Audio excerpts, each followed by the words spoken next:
Everything से में आपका बहुत बहुत स्वागत है दोस्तों। ये देखिए बीपीएससी टीआरई 2 और टीआरई 3 का जो एग्ज़ाम होगा और टीआरई 4 का जो एग्ज़ाम होने वाला है उसका प्रैक्टिस सेट है। ये बुक कौन सा हो जाएगा? तो ये है यूथ कंपटीशन टाइम्स का जो बुक होता है, ये प्रैक्टिस सेट हो गया। किसके लिए होगा? तो आप देख सकते हैं प्रैक्टिस सेट जो है 6 to 8 के लिए है। और 6 to 8 में कौन सा सब्जेक्ट के लिए अगर बात करेंगे तो सब्जेक्ट के लिए हो जाएगा सामाजिक विज्ञान के लिए। ठीक है दोस्तों, ये जो है यूथ कंपटीशन का बुक जो है ये जो है एनसीईआरटी बेस पर पूरा क्वेश्चन बनाया गया है। ठीक है दोस्तों, इसका अगर आप प्रैक्टिस करते हैं तो ये आपको सफलता में बहुत ही अच्छा सफलता मिलेगा इस बुक को प्रैक्टिस करने से। ठीक है दोस्तों, तो इसमें हम देखते हैं बारी बारी से डिस्कशन करेंगे। पहला, दूसरा और तीसरा प्रैक्टिस सेट हम डिस्कशन कर लिए हैं। आज जो है हम चौथा प्रैक्टिस सेट डिस्कशन करेंगे। ठीक है, अभी तक जो मेरे चैनल को सब्सक्राइब नहीं किए हैं तो कर लीजिए दोस्तों। तो चलिए हम चौथा प्रैक्टिस सेट की ओर आप देख सकते हैं मोबाइल के स्क्रीन पर जो है प्रैक्टिस सेट चौथा दिया हुआ है। इसमें हम क्वेश्चन डिस्कशन करते हैं। पहला क्वेश्चन देखिए, इसमें पहला क्वेश्चन कर रहा है मुगल कालीन स्थापत्य कला अपने चरम पर पहुंचा। तो कब पहुंचा था? तो ये पहुंचा है शाहजहां के काल में पहुंचा है।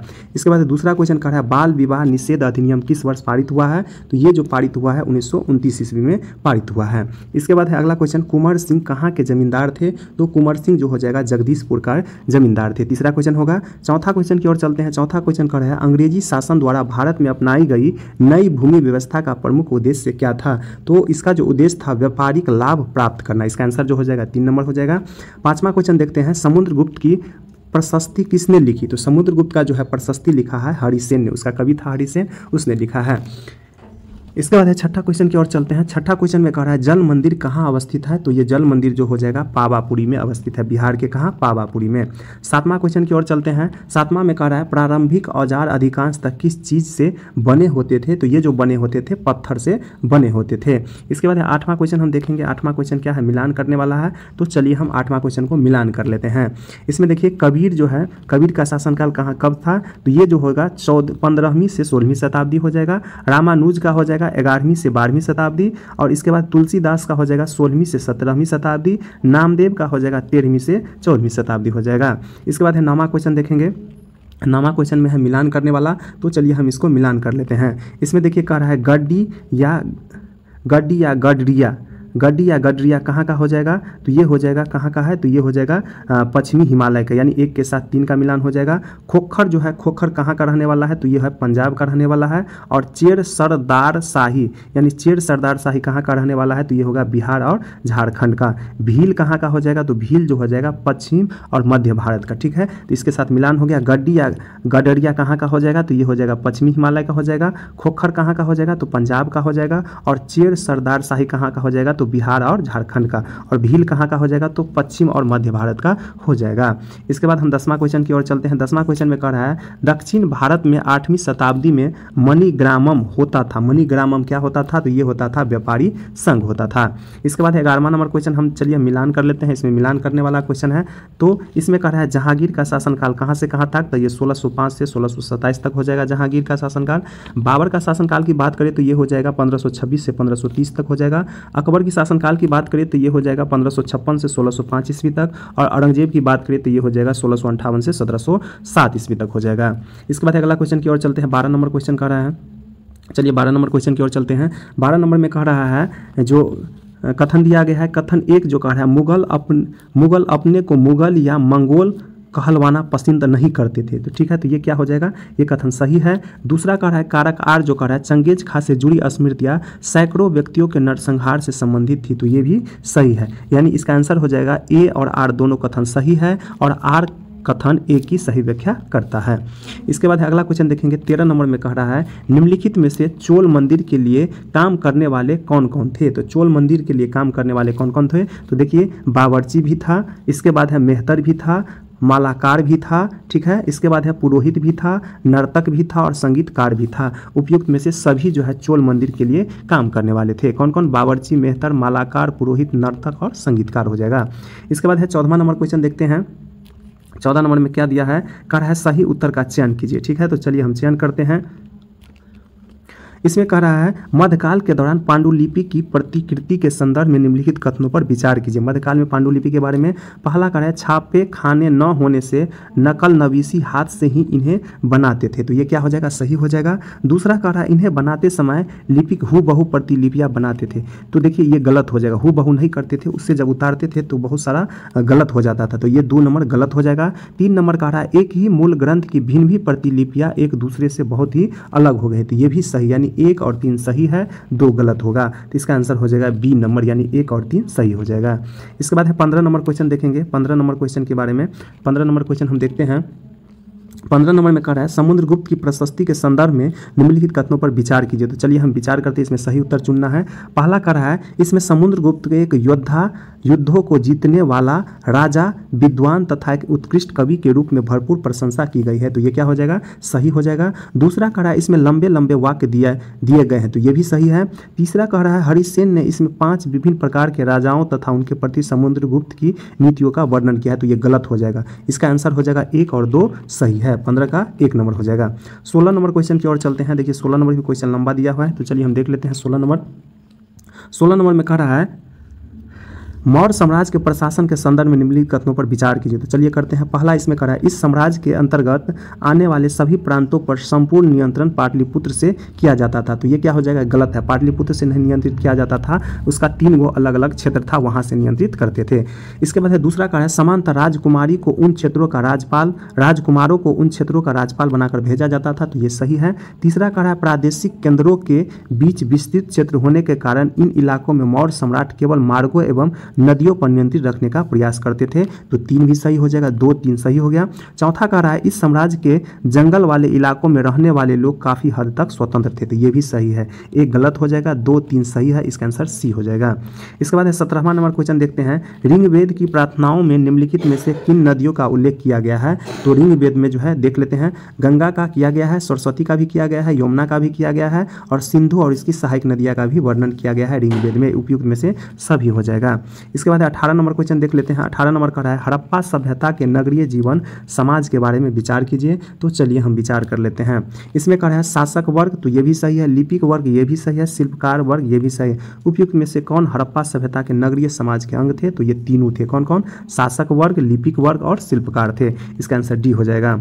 इसके बाद 19 नंबर क्वेश्चन देखते हैं। 19 नंबर क्वेश्चन में मिलान करने वाला है, पूरा स्थल है और कहाँ अवस्थित है वो मिलान करने वाला है, तो चलिए मिलान कर लेते हैं। कोल्डी हवा कहाँ हो जाएगा, तो आधुनिक उत्तर प्रदेश में हो जाएगा। चिरांद कहाँ हो जाएगा, तो आधुनिक बिहार में हो जाएगा, छपरा के बगल में है। गुफर कराल कहाँ हो जाएगा, तो गुफर कलाल हो जाएगा, आधुनिक कश्मीर में हो जाएगा। और पोचमपल्ली कहाँ हो जाएगा, तो आधुनिक आंध्र प्रदेश में हो जाएगा, इसका आंसर 3 हो जाएगा। इसके बाद है 20 नंबर क्वेश्चन देखिए, निम्नलिखित कथनों में से कौन से कथन सही है, तो सही कथन चुनना है हमको, तो चलिए हम सही कथन चुन लेते हैं।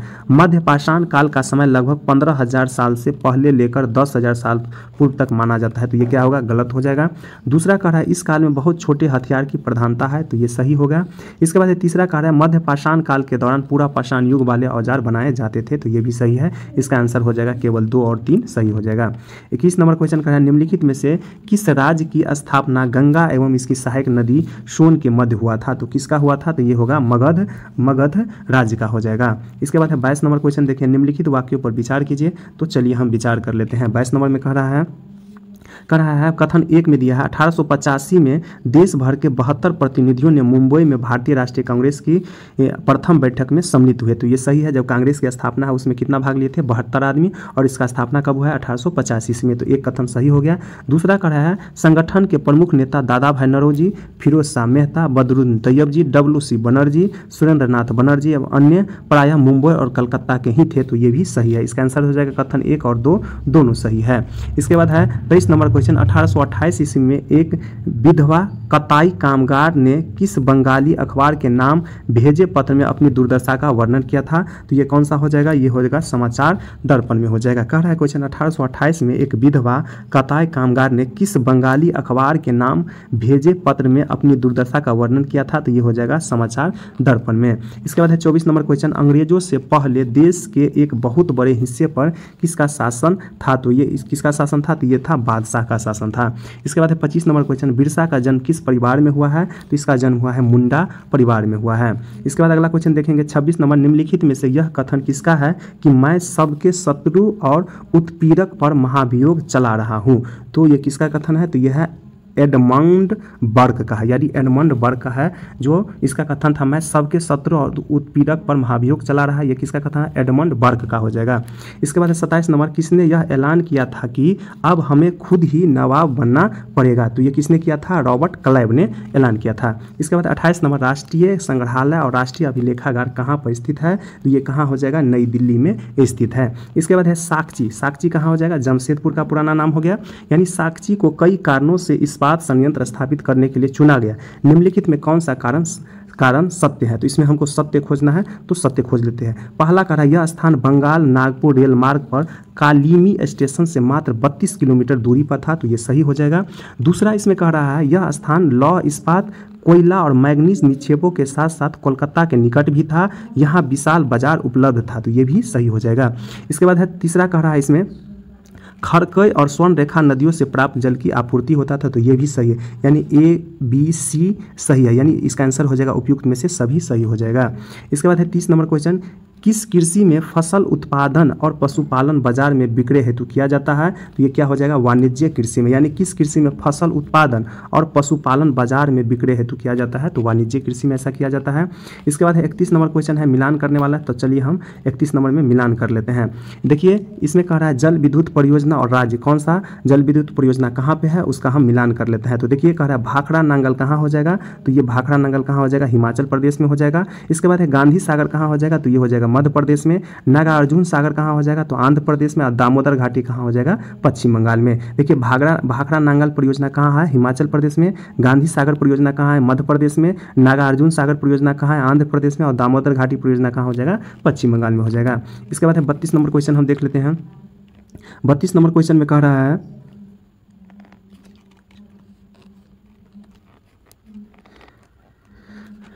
मिलान करने वाला है, तो चलिए हम मिलान कर लेते हैं। इसमें देखिए वन और पौधे वृक्ष है, ठीक है। तो उष्णकटिबंधीय सदाबहार वन में कौन सा वृक्ष पाए जाते हैं? तो ये पाए जाते हैं आबनूस पाए जाते हैं। इसके बाद है उष्णकटिबंधीय पर्णपाती वन में कौन सा वृक्ष पाए जाते हैं? तो ये सागवान पाए जाते हैं। और तीसरा है शीतोष्ण सदाबहार वन में कौन सा पेड़ पाया जाता है? तो ये यूकेलिप्टस का पेड़ पाया जाता है। इसके बाद चौथा है शीतोष्ण पर्णपाती वन में कौन सा पेड़ पाए जाते हैं? तो ये बांज पाए जाते हैं, ठीक है।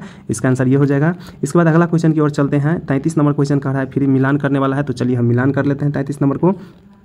इसमें कह रहा है देखिए महासागरीय धाराएं और संबंधित महासागर हो, यानी गल्फ स्ट्रीम कहाँ चलता है? तो ये चलता है उत्तरी अटलांटिक महासागर में चलता है। इसके बाद है फॉकलैंड जलधारा कहाँ चलता है? तो ये चलता है दक्षिणी अटलांटिक महासागर में, फॉकलैंड हो जाएगा। इसके बाद है पश्चिमी ऑस्ट्रेलिया जलधारा कहाँ चलता है? तो ये चलता है हिंद महासागर में। और ओयासियो की धारा कहाँ चलता है? तो ये चलता है प्रशांत महासागर में, यानी इसका आंसर इसका 2 से मिलान हो जाए। इसका आंसर जो हो जाएगा C हो जाएगा। इसके बाद अगला क्वेश्चन, वायुमंडल के निम्न परतों में कौन सी बादल विहीन है? तो कौन सा परत है जो बादल विहीन हो जाए? तो ये हो जाएगा समताप मंडल। इसके बाद है 35 नंबर, भूकंप को मापने के लिए उपयोग किए जाने वाले उपकरण का नाम क्या है? तो उस उपकरण को हम कहेंगे सिस्मोग्राफ कहेंगे। इसके बाद है 36 नंबर क्वेश्चन, देखिए निम्नलिखित कथनों में कौन सा कथन असत्य है? यानी हमको क्या खोजना है? असत्य खोजना है, तो खोज लेते हैं। पहला कह रहा है महाद्वीपीय प्रॉपर्टी सिलिका और एल्मुना जैसे खनिजों से बना है, तो ये क्या हो जाएगा? सही हो जाएगा। दूसरा कह रहा है महासागरीय प्रॉपर्टी सिलिका एवं आयरन से बनी हुई है, तो ये क्या हो जाएगा? गलत होगा, और हमको गलत ही खोजना था, इसका आंसर B हो जाएगा। तीसरा देख लेते हैं, पृथ्वी की सतह प्रॉपर्टी के नीचे मेंटल होती है, तो ये भी सही है। और चौथा कह रहा है पृथ्वी के सबसे आंतरिक परत को क्रोड कहते हैं, जो कि मुख्यतः निकेल और लोहे से बना हुआ है, तो ये भी सही है, ठीक है। यानी एक A, C और D सही है, B इसका गलत हो जाएगा। इसके बाद है 37 नंबर क्वेश्चन की ओर चलते हैं। 37 नंबर क्वेश्चन में कह रहा है 37 नंबर में कह रहा है कथन A में कह रहा है भारत के पूर्वी छोर पर स्थित तथा पश्चिमी छोर पर स्थित किन्हीं 2 अक्षांशों के बीच के समय में लगभग 2 घंटे का अंतर है, तो क्या हो जाएगा? एक सही है, कथन एक सही है। कारक R कह रहा है भारत के पूर्वी तथा पश्चिमी देशांतर के बीच लगभग 29 डिग्री का अंतर होता है, तो ये भी सही है। इसका आंसर हो जाएगा कथन A और कारक R दोनों सत्य है, सही व्याख्या करता है, इसका आंसर D हो जाएगा। इसके बाद है 38 नंबर क्वेश्चन देखेंगे। 38 नंबर क्वेश्चन में कह रहा है कथन A में कह रहा है अटलांटिक महासागर के तट पोताश्रय एवं पतनों के लिए आदर्श स्थिति है, तो ये बिल्कुल सही है। दूसरा कह रहा है अटलांटिक महासागर के तट रेखा अनियमित एवं तंदूरित है, तो ये भी सही है। इसका आंसर हो जाएगा कथन A और कारक R दोनों सही है, और RA की सही व्याख्या करता है। इसका आंसर सी हो जाएगा। इसके बाद है 39 नंबर क्वेश्चन देखिए, ऋतुओं में परिवर्तन पृथ्वी के किस गति के कारण होती है? तो ये किस गति के कारण होता है? परिक्रमण के कारण होता है। इसके बाद है 40 नंबर, उत्तरी ध्रुव को दक्षिणी ध्रुव से जोड़ने वाली रेखा को किस नाम से जाना जाता है? तो ये जो है देशांतर रेखा से जाना जाता है। इसके बाद 41 नंबर देखेंगे, किस ग्रह को पृथ्वी के जुड़वा ग्रह के नाम से जाना जाता है? तो ये जो हो जाएगा शुक्र ग्रह को जो है पृथ्वी के जुड़वा ग्रह के नाम से जानते हैं। इसके बाद 42 नंबर देखिए, एशिया के दक्षिणी भाग की जलवायु है, तो ये हो जाएगा विषुवत रेखीय जलवायु हो जाएगा। इसके बाद है 43 नंबर क्वेश्चन कह रहा है, इलेक्ट्रॉनिक उद्योग की स्थापना के लिए आवश्यक नहीं है, तो कौन सा नहीं है? तो ये हो जाएगा जल की उपलब्धता आवश्यक नहीं है। किसके लिए? इलेक्ट्रॉनिक उद्योग के लिए। इसके बाद है 44 नंबर देखिए, बोकारो लौह इस्पात केंद्र किस पंचवर्षीय योजना में लगाया गया था? तो ये जो है तृतीय पंचवर्षीय योजना में लगाया गया है। 45 नंबर क्वेश्चन देख लेंगे, कृषि कार्य में शामिल है, तो कृषि कार्य में क्या शामिल है? तो देखिए भूमि को जोतना होता है, इसके बाद पशुओं को पालना और मछली पकड़ना, मछली पालन करना, यानी उपयुक्त में से सभी आ जाएगा कृषि कार्य में। इसके बाद अगला क्वेश्चन देखिए 46 नंबर का रहा है, हेमेटाइट किस खनिज का मुख्य अयस्क हो जाएगा? तो हेमेटाइट जो होता है लोहा का होता है। 47 नंबर क्वेश्चन की ओर चलते हैं, कह रहा है मृदा में कुल कितने स्तर पाए जाते हैं? तो मिट्टी में जो है, मृदा में जो है केवल कुल जो है 4 स्तर पाए जाते हैं। इसके बाद है 48 नंबर देखिए, वर्ष भर एक ही दिशा में बहने वाली पवन को हम क्या कहेंगे? तो उसे हम कहेंगे अस्थायी पवन कहेंगे। इसके बाद है पृथ्वी का जल मंडल का हिस्सा कितना हो जाएगा? तो पृथ्वी पर जो है 71% जल है और 29% जो है स्थल भाग है। इसके बाद हम चलिए 50 नंबर क्वेश्चन की ओर चलते हैं। कह रहा है 50 नंबर में, बेसाल्ट किस प्रकार की चट्टान हो जाएगा? तो बेसाल्ट जो है ये अग्नीय चट्टान हो जाएगा। कौन सा चट्टान हो जाएगा? ये अग्नीय चट्टान हो जाएगा। 51 नंबर क्वेश्चन देखिए, बिहार में गर्म जल कुंड कहाँ स्थित है? तो बिहार में जो हो जाएगा ये कहाँ हो जाएगा? ये हो जाएगा राजगीर में स्थित है। इसके बाद है 52 नंबर क्वेश्चन, जमीन के बड़े भाग को कागज पर दिखाने के लिए प्रयोग करते हैं, तो किसका प्रयोग करते हैं? छोटे मापक का हम प्रयोग करेंगे। 53 नंबर क्वेश्चन देखिए, समताप मंडल होता है, समताप मंडल कहाँ होता है? तो ये होता है वायुमंडल में समताप मंडल होता है। इसके बाद है 54 नंबर में देखेंगे, कह रहा है समदिवा रात्रि होते हैं, कब होते हैं? तो 21 मार्च एवं 23 सितंबर का जो दिन होता है साल में, उसे हम कहेंगे समदिवा रात्रि कहेंगे। इसके बाद है 55 नंबर क्वेश्चन देखिए, 55 नंबर क्वेश्चन थोड़ा लंबा है, हम देख लेते हैं 55 नंबर क्वेश्चन को। 55 नंबर क्वेश्चन कह रहा है, कौन सा इसमें खोजना है? असत्य खोजना है, ठीक है। इनमें कौन सा कथन असत्य है? तो असत्य हम देख लेते हैं। इसमें क्वेश्चन कर रहा है, भारत का संविधान हर भारतीय नागरिकों को समान दृष्टि से देखता है, इसके संदर्भ में निम्नलिखित कथनों पर विचार कीजिए, ठीक है। देखिए कह रहा है, पहला, इसमें राज्य और उसके कानून की दृष्टि में किसी भी व्यक्ति के साथ उसकी जाति, लिंग, धर्म तथा उसके अमीर या गरीब होने के आधार पर भेदभाव नहीं किया जा सकता है, तो ये बिल्कुल सही है। दूसरा कह रहा है, देश के हर वयस्क नागरिक को चुनावों के दौरान समान रूप से मतदान करने का अधिकार है, तो ये भी सही है। और तीसरा कह रहा है, गरीबी और संसाधनों का अभाव आज भी भारतीय समाज में विषमता और असमानता के सबसे बड़े कारणों में से एक है, तो ये तीनों सही हो जाएगा, यानी 1, 2, 3 सही है। इसमें आपको क्या खोजना था? असत्य खोजना था, तो इसका आंसर हो जाएगा डी, इनमें से कोई भी असत्य नहीं है। इसके बाद है 56 नंबर क्वेश्चन देखेंगे। 56 नंबर क्वेश्चन में कह रहा है, देखिए इनमें से कौन सा कथन सत्य खोजना है आपको, ठीक है। तो चलिए हम सत्य खोज लेते हैं 56 का। लोकतंत्र में मीडिया की भूमिका के संदर्भ में निम्नलिखित कथनों पर विचार कीजिए। मीडिया के बारे में कह रहा है, तो चलिए हम मीडिया के बारे में विचार कर लेते हैं। इसमें कह रहे हैं, कार्यपालिका, विधायिका, न्यायपालिका के बाद मीडिया को लोकतंत्र का चौथा स्तंभ कहा जाता है, ठीक है। तो ये क्या हो जाएगा? गलत हो जाएगा, ये गलत हो जाएगा मीडिया के बारे में। इसके बाद है दूसरा कर है, संचार माध्यमों से नागरिक जान सकते हैं कि सरकार किस प्रकार काम कर रही है, तो ये क्या हो जाएगा? गलत हो जाएगा। इसके बाद है तीसरा क्वेश्चन कर रहा है, लोकतंत्र में स्वतंत्र मीडिया सरकार की जनता के प्रति जवाबदेही सुनिश्चित करता है, तो ये भी गलत हो जाएगा। और चौथा हो गया, इसमें स्वतंत्र मीडिया किसी भी विषय पर हर दृष्टि से चर्चा कर सकती है, तो इसका आंसर हो जाएगा 4 नंबर। इसमें आपको सही खोजना था, तो सही कौन सा हो जाएगा? तो 4 हो जाएगा इसका, ठीक है दोस्तों। इसके बाद है अगला क्वेश्चन हम देख लेंगे, इसका आंसर सी नंबर हो जाएगा, यानी 4 सही है। इसके बाद अगला क्वेश्चन 57 नंबर क्वेश्चन देखेंगे। 57 नंबर में क्वेश्चन में कह रहा है, देखिए इनमें कह रहा है सही चुनने के लिए, ठीक है।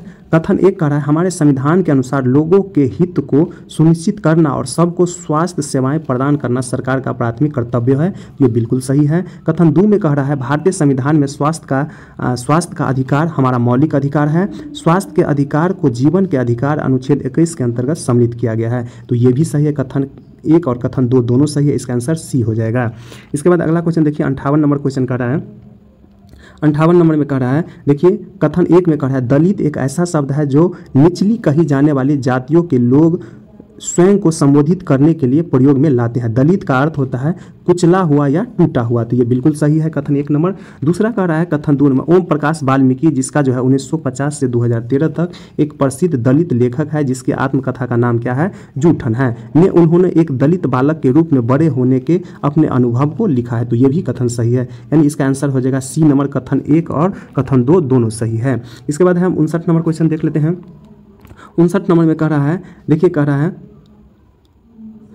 कथन, पहला कथन है 2006 के अक्टूबर महीने में सरकार ने 14 वर्षों से कम उम्र के बालकों को घर, ढाबा, रेस्टोरेंट में या चाय की दुकानें आदि में नौकरी पर रखने की प्रथा पर पाबंदी लगा दिया है, तो ये बिल्कुल सही है। दूसरा कारण कह रहा है सन 2001 की जनगणना के मुताबिक भारत में 5 से 14 वर्ष की आयु के 1.2 करोड़ बच्चे विभिन्न व्यवसाय में नौकरी करते हैं, तो ये भी सही है। इसमें आंसर हो जाएगा बी नंबर, कथन व कारक दोनों सही है किंतु कारण जो है कथन की सही व्याख्या नहीं करता है, इसका आंसर बी हो जाएगा। इसके बाद है 60 नंबर क्वेश्चन देख लेते हैं। 60 नंबर में कह रहा है, देखिए भारत में न्यायपालिका की स्वतंत्रता के संदर्भ में निम्नलिखित कथनों पर विचार कीजिए, तो करते हैं। इसमें पहला कह रहा है भारतीय संविधान में यह व्यवस्था की गई है कि विधायिका, कार्यपालिका जैसी सरकार की अन्य शाखाएं न्यायपालिका के काम में दखल दे सकती हैं, तो ये क्या हो जाएगा, ये सही। देखिए इसमें खोजना है, नीचे देख सकते हैं आप कौन सा कथन असत्य है, यानी गलत खोजना है, तो ये क्या हो जाएगा, ये गलत हो जाएगा, ठीक है, हमको गलत ही खोजना था, तो पहला गलत हो जाएगा। दूसरा कह रहा है स्वतंत्र न्यायपालिका के लिए आवश्यक है कि सर्वोच्च न्यायालय और उच्च न्यायालय के सभी न्यायाधीशों की नियुक्ति में सरकार की अन्य शाखाओं का कोई दखल न हो, तो ये 2 नंबर सही हो जाएगा। तीसरा कह रहा है हमारे संविधान में न्यायपालिका को पूरी तरह स्वतंत्र रखा गया है, बिल्कुल सही है, इसीलिए एक बार नियुक्ति हो जाने के बाद किसी न्यायाधीश को हटाना मुश्किल होता है, तो ये भी सही, यानी 2 और 3 सही है, एक गलत है। आपको क्या खोजना था, असत्य खोजना था, तो इसका आंसर 1 हो जाएगा। इसके बाद 61 नंबर देखते हैं, मौलिक अधिकार को भारतीय संविधान की अंतरात्मा कहा है, यानी मौलिक अधिकार को भारतीय संविधान का अंतरात्मा कहा है, इसके संदर्भ में निम्नलिखित कथनों पर विचार कीजिए, तो चलिए हम विचार कर लेते हैं। 61 नंबर में कह रहा है उपयुक्त कथन में कौन सा असत्य आपको खोजना है, तो असत्य हम खोज लेते हैं। पहला कह रहा है मौलिक अधिकार देश के सभी नागरिकों को राज्य की सत्ता के मनमाने और निरंकुश इस्तेमाल से बचाते हैं, तो ये क्या हो जाएगा, ये गलत हो जाएगा। दूसरा है मूल रूप से संविधान निर्माण के समय कुल 6 मौलिक अधिकार थे, तो ये क्या हो जाएगा, ये भी असत्य है, गलत हो जाएगा। इसके बाद है देखिए तो 2 गलत हो जाएगा, पहला और दूसरा गलत है।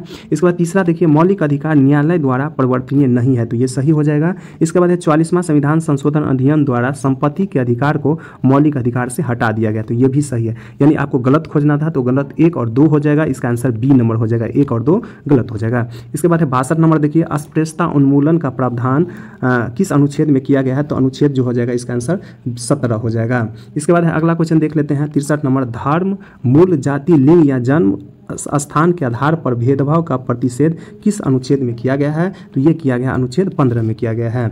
इसके बाद है 64 नंबर क्वेश्चन, जालियांवाला बाग घटना कहाँ घटित हुआ है, तो ये घटना कब घटित हुआ है, अमृतसर में घटित हुआ है। इसके बाद है 65 नंबर, प्रश्नकाल का प्रारंभ होता है, तो प्रश्नकाल का कब प्रारंभ होता है, बैठक का पहला घंटा जो है प्रश्नकाल कहलाता है। 66 नंबर क्वेश्चन देखेंगे, वर्तमान में राज्यसभा में कुल कितने सदस्य हैं, तो ये जो हो जाएगा 66 का 1 हो जाएगा, 250 यानी 250 हो जाएगा। इसके बाद है 67 नंबर, निम्नलिखित कथन है, किसका कथन है कि मौलिक अधिकार हर संस्था और सत्ता के लिए बाध्यकारी हो जिसे विधि निर्माण की शक्ति प्राप्त है, तो ये किसका हो जाएगा, ये भीमराव अंबेडकर का हो जाएगा। इसके बाद 68 नंबर देखिए कह रहे हैं धार्मिक स्वतंत्रता का अधिकार एक ऐसा अधिकार है जो प्रत्येक व्यक्ति को इच्छानुसार धर्म को मानने, प्रचार करने की स्वतंत्रता प्रदान करता है, यह प्रावधान किया गया है, तो ये प्रावधान कहाँ किया गया है, तो ये क्या है, मूल अधिकार में किया गया है।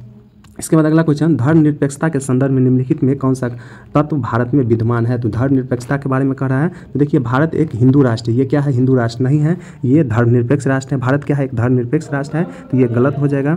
दूसरा का है भारत में सभी धर्मों को संरक्षण प्राप्त है, तो ये क्या हो जाएगा, ये भारत में सभी धर्मों को संरक्षण प्राप्त है, ठीक है, तो ये भी गलत हो जाएगा। इसके बाद है भारत में सर्वधर्म समभाव की अवधारणा प्राप्त है, तो ये सही है, और भारत किसी भी धर्म को राज्य के संरक्षण नहीं देता है, तो ये भी सही, इसका आंसर हो जाएगा 3 और 4 हो जाएगा, यानी डी आंसर हो जाएगा। इसके बाद है 70 नंबर क्वेश्चन देखिए, संविधान में अल्पसंख्यकों को कोई संरक्षण नहीं दिया गया है, ठीक है, तो ये क्या हो जाएगा, ये कथन क्या हो जाएगा, 70 का कह रहा है संविधान में अल्पसंख्यकों को कोई संरक्षण नहीं दिया गया है, तो ये गलत हो जाएगा, संविधान में अल्पसंख्यकों को संरक्षण दिया गया है। इसके बाद है कथन कारक आर का है संविधान अल्पसंख्यकों को हितों की रक्षा करता है, तो ये सही हो जाएगा, कथन ए गलत है, कारक आर जो है सही है, इसका आंसर डी हो जाएगा, कथन ए गलत है किंतु कारण आर सही है। इसके बाद 71 नंबर कह रहे हैं 71 नंबर में कह रहा है लोकतांत्रिक व्यवस्था के संदर्भ में निम्नलिखित कथनों पर विचार करें। तो विचार कर लेते हैं, इसमें सही विकल्प आपको चुनना है। पहला कह रहा है अभिव्यक्ति की स्वतंत्रता, तो ये सही है लोकतांत्रिक व्यवस्था के। इसके बाद है दूसरा कह रहा है एक निष्पक्ष संविधान का अस्तित्व, तो ये भी सही है। तीसरा कह रहा है निष्पक्ष चुनाव प्रणाली, तो ये भी सही है। और चौथा कह रहा है स्वतंत्र मताधिकार, तो ये भी सही है। इसका आंसर सी हो जाएगा, सभी सही है। इसके बाद है 72 नंबर, किसी राज्य के मुख्यमंत्री की नियुक्ति किसके द्वारा की जाती है? तो मुख्यमंत्री की नियुक्ति जो है राज्यपाल द्वारा की जाती है। इसके बाद है 73 नंबर क्वेश्चन। 73 नंबर क्वेश्चन में कर रहा है कथन ए में मध्याह्न भोजन योजना समानता पर आधारित कार्यक्रम है, तो ये बिल्कुल सही है। इसके बाद है कारक आर कह रहा है इस योजना से जातिगत भेदभाव में कमी आई है, तो ये भी सही है। तो इसका कथन ए और कारक आर दोनों सही है तथा आर ए की सही व्याख्या करता है। इसके बाद है भारत में 5000 से ज़्यादा शहर है और 27 महानगर है। इन शहरों में निवास करने वाली भारतीय जनसंख्या के संदर्भ में निम्नलिखित कथनों पर विचार कीजिए। यानी भारत में कितना शहर हो जाएगा? 5000, और महानगर की संख्या कितना हो जाएगा? यानी 27 महानगर हो गया। तो इसके बारे में विचार करने के लिए कह रहा है। तो चलिए हम देख लेते हैं इसमें क्या दिया हुआ है। इसमें से आपको खोजना है असत्य खोजना है, तो असत्य हम खोज लेते हैं। चलिए हम देखते हैं। इसमें पहला कह रहा है भारत में शहर हो गया 5000, महानगर हो गया 27। इसके बाद कह रहा है पहला है हमारे देश के शहरी इलाकों में लगभग 1 करोड़ लोग फुटपाथ व ठेले पर सामान बेचते हैं, तो ये क्या हो जाएगा? सही हो जाएगा। इसके बाद है दूसरा कह रहा है देखिए शहरों में बढ़ती जनसंख्या के एक प्रमुख कारण जो है रोजगार की तलाश में गांवों से शहरों की तरफ होने वाला पलायन, तो ये भी सही है। तीसरा कह रहा है शहरों में जनसंख्या का दबाव लगातार बढ़ता जा रहा है जो कि शहरों के नगरीकरण और वहाँ के वातावरण को प्रभावित करता है, तो ये पहला, दूसरा और तीसरा सही है। आपको क्या खोजना था? गलत खोजना था, और इसमें कोई भी गलत नहीं है, तो इसका आंसर हो जाएगा इनमें से कोई भी गलत नहीं है। इसके बाद है 75 नंबर। देखिए 75 नंबर में कह रहा है केरल के धार्मिक और व्यापारिक इतिहास के संदर्भ में निम्नलिखित कथनों कौन सा कथन असत्य है, यानी गलत खोजना है। तो चलिए हम गलत खोज लेते हैं। इसमें कह रहा है सबसे पहले अरबी एवं यहूदी व्यापारी केरल आए, तो ये बिल्कुल सही है। इसके बाद है दूसरा बी नंबर कह रहा है ईसा मसीह के धर्मदूत संत थॉमस 2000 वर्ष पहले यहाँ आए थे, तो ये भी सही है। तीसरा कह रहा है इब्न बतूता ने यहाँ के मुसलमानों के जीवन का विवरण अपने यात्रा वृत्तांत में लिखा है, तो ये भी सही है। चौथा कह रहा है चीनी व्यापारी केरल नहीं आए, तो ये गलत हो जाएगा, यानी हमको गलत ही खोजना था, तो ये इसका आंसर 4 हो जाएगा, यानी 4 गलत है। इसके बाद है 76 नंबर क्वेश्चन देखते हैं। 76 नंबर में क्या कह रहे हैं? तो चलिए हम 76 नंबर में देख लेते हैं नगर निगम की आय का प्रमुख स्रोत निम्नलिखित में कौन सा है? ठीक है, तो कौन सा है? गृह कर व संपत्ति कर, तो ये सही है। नगर निगम का जो है इससे आय प्राप्त होता है। दूसरा कह रहा है जल कर, यानी जल कर से भी नगर निगम को आय की प्राप्ति होता है। तीसरा कह रहा है सरकार द्वारा प्रांतीय वित्तीय सहायता यानी अनुदान, इसके द्वारा भी नगर निगम को आय की प्राप्ति होता है। और चौथा कह रहा है विभिन्न शुल्क, गाड़ी, रिक्शा, ठेला आदि यानी वार्षिक उस पर कर लगाया जाता है, ये भी सही है। यानी इसका आंसर हो जाएगा उपयुक्त में से सभी सही, यानी सभी सही है। 77 नंबर देख लेते हैं। 77 नंबर में कह रहा है कथन ए में कह रहा है सरपंच का चुनाव जनता द्वारा किया जाता है, तो ये बिल्कुल सही है। इसके बाद है कारक आर जो कह रहा है ग्राम पंचायत सचिव की नियुक्ति सरकार द्वारा की जाती है, तो ये भी सही है। इसका आंसर बी हो जाएगा। कथन ए और कारक आर दोनों सही है, किंतु आर ए की सही व्याख्या नहीं करता है, इसका आंसर बी हो जाएगा। इसके बाद है 78 नंबर जम्मू और कश्मीर में केंद्र शासित प्रदेश कब बनाया गया है? जम्मू और कश्मीर को जो है केंद्र शासित प्रदेश 31 अक्टूबर 2019 को बनाया गया है। इसके बाद है 79 नंबर क्वेश्चन देखिए भारतीय संविधान को संविधान सभा द्वारा अंगीकृत किया गया है, तो कब किया गया है? तो 26 नवंबर 1949 को अंगीकृत किया गया है। और लास्ट क्वेश्चन देखिए भारत की खोज किसकी पुस्तक है? तो ये हो जाएगा जवाहरलाल नेहरू का जो है डिस्कवरी ऑफ इंडिया नामक पुस्तक लिखा हुआ है। ठीक है दोस्तों, इसके बाद देखिए इसका जो है आंसर भी दिया हुआ है चौथा का, और इसका डिस्कशन भी आप देख सकते हैं, बहुत ही अच्छा से डिस्कशन दिया है। आप वीडियो को रोक को इसको पढ़ सकते हैं। ठीक है दोस्तों, अभी तक जो है मेरे चैनल को सब्सक्राइब नहीं किए हैं तो कर लीजिए, क्योंकि बहुत ही अच्छा इस पर टॉपिक मिल जाएगा आपको पढ़ने के लिए। आपके आने वाले एग्जाम में बहुत सारा हेल्पफुल मिलेगा। आप इसका डिस्कशन देख सकते हैं, और ये बुक भी आप लेना चाहते हैं तो ले सकते हैं प्रैक्टिस के लिए। आप देख सकते हैं यहाँ नंबर बाय नंबर इसका डिस्कशन किया हुआ है। इस वीडियो को रोक के आप जो है डिस्कशन कर सकते हैं। ठीक है दोस्तों, देख लीजिए आप। देखिए 80 को क्वेश्चन है, और अगले प्रैक्टिस सेट हम देखेंगे अगले वीडियो में। धन्यवाद, जय हिंद, जय भारत।